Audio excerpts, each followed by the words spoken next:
In this video, we'll look at integrating a power of sine and cosine, and in fact I've chosen something that has both expressions in it. I'm chosen sine to the fifth times cosine squared of x.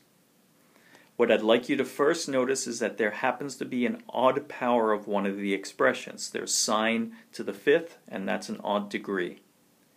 Whenever I see an odd degree, I will take one of the factors away and save it for a substitution later on. In this case, we'll rewrite the sine to the fifth as sine to the fourth of x. I have my cosine squared, and I'll put that extra factor of sine of x to the right side.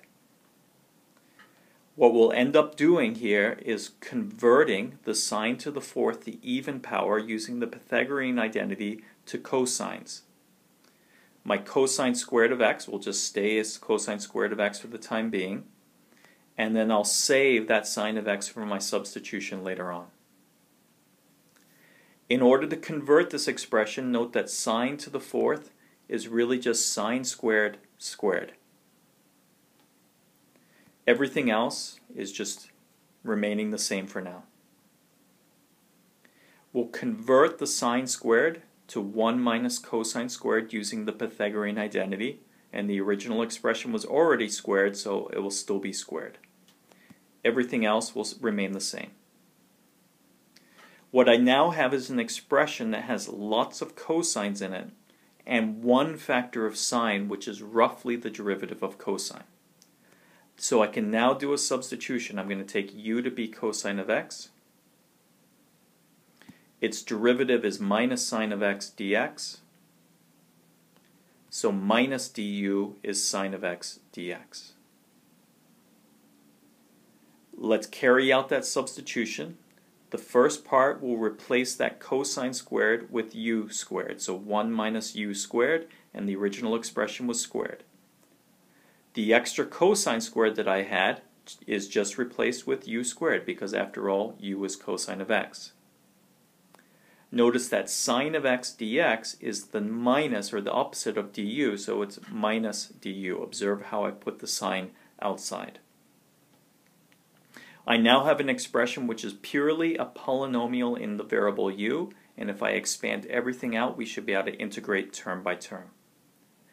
First thing I'll do is expand what's in the brackets. So it's 1 minus 2u squared plus u to the fourth. When I square u squared, I get u to the fourth.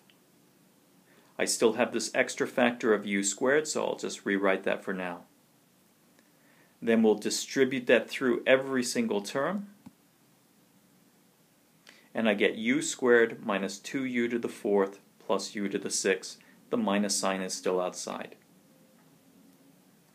We now integrate term by term. I'm going to distribute the minus sign as I do that, so it will be minus u cubed over 3 plus 2 fifths u to the fifth, so u to the fourth goes up to u to the fifth over 5, and then it will be minus u to the 7 over 7. Finally, just back substitute, replace u with cosine of x in every instance, and you get our antiderivatives. Let's review what we did. I had an expression that had sines and cosines. I was lucky enough to have an odd degree of sine, so I saved that one extra factor. I had an even power of sine remaining, and I converted them all using the Pythagorean identity to cosine of x. That allowed me then to do a substitution for u being cosine. Its derivative was the factor that I saved, and I got a polynomial expression that required expansion first, but in only a polynomial in u, which we could integrate term by term and then back substitute.